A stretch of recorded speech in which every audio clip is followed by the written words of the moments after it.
लोकसभा चुनाव 2024 के सातों चरण के मतदान 1 जून को खत्म हो गए। नतीजे बस चंद घंटों में ही आने वाले हैं।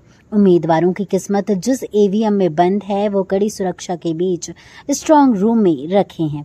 ऐसे में हर किसी के जहन में ये सवाल आते हैं कि स्ट्रांग रूम का ताला कौन खोलता है, आखिर मतगणना कैसी होती है, वोटों की गिनती कौन करता है, मतगणना कक्ष के अंदर कौन कौन जा सकता है, वोट गिने जाने के बाद उन लाखों ईवीएम का क्या होता है। तो चलिए आपको बताते हैं इसके बारे में विस्तार से। सबसे पहले बताते हैं कि स्ट्रांग रूम का ताला कौन खोलता है। जिस दिन मतगणना होती है उस दिन सुबह 7 बजे के करीब चुनाव लड़ रहे सभी दलों के उम्मीदवारों या उनके प्रतिनिधियों की मौजूदगी में स्ट्रांग रूम का ताला खोला जाता है।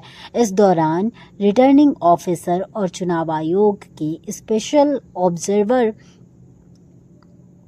भी मौजूद रहते हैं और वही ताला खोलते हैं। इस दौरान पूरी प्रक्रिया की वीडियोग्राफी कराई जाती है। अब चलिए बताते हैं कि मतगणना कैसे होती है।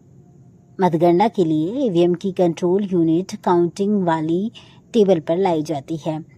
इसकी निगरानी सीसीटीवी कैमरों और वीडियोग्राफी से होती है। टेबल पर रखने के बाद हर एक कंट्रोल यूनिट की यूनिक आईडी और सील का मिलान किया जाता है। फिर इसे हर उम्मीदवार के पोलिंग एजेंट को भी दिखाया जाता है। इसके बाद कंट्रोल यूनिट में एक बटन दबाने के बाद हर उम्मीदवार का वोट ईवीएम में उसके नाम के आगे दिखने लगता है। अब चलिए बताते हैं कि वोटों की गिनती कौन करता है। आपको बता दें कि हर एक मतगणना केंद्र के एक हॉल में कुल 15 टेबल लगी होती हैं। इसमें 14 टेबल काउंटिंग के लिए और एक टेबल रिटर्निंग ऑफिसर के लिए होती है।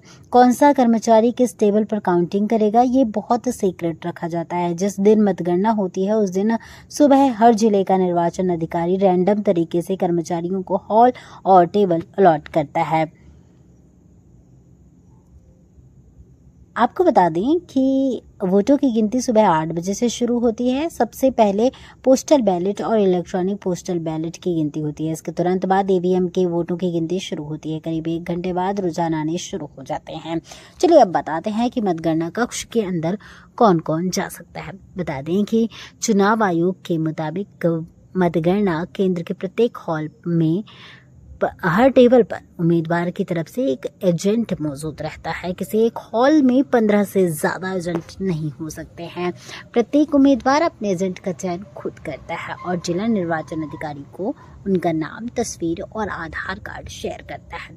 चलिए अब बता देते हैं कि लोगों को होती है अंदर जाने की इजाज़त, किन लोगों को होती है।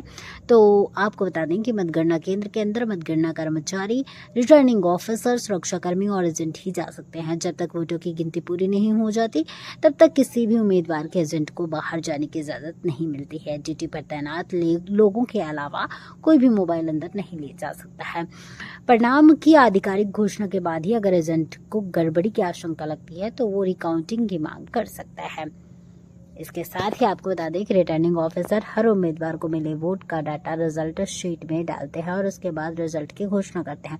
जो उम्मीदवार जीता है उसे जीत का सर्टिफिकेट देते हैं। अब चलिए आपको बता देते हैं कि वोट गिरने जाने के बाद ईवीएम का क्या होता है। मतगणना पूरी होने के बाद ईवीएम को दोबारा आपको बता दें कि मतगणना पूरी होने के बाद ईवीएम को दोबारा स्ट्रांग रूम में रख दिया जाता है। नियम के मुताबिक काउंटिंग के 45 दिनों तक ईवीएम को स्ट्रांग रूम में ही रखना होता है, क्योंकि कोई भी उम्मीदवार रिकाउंटिंग की मांग करता है तो अधिकारी का आदेश के बाद वोटों की गिनती दोबारा की जा सके। इसके बाद ईवीएम को दूसरी जगह भेज दिया जाता है।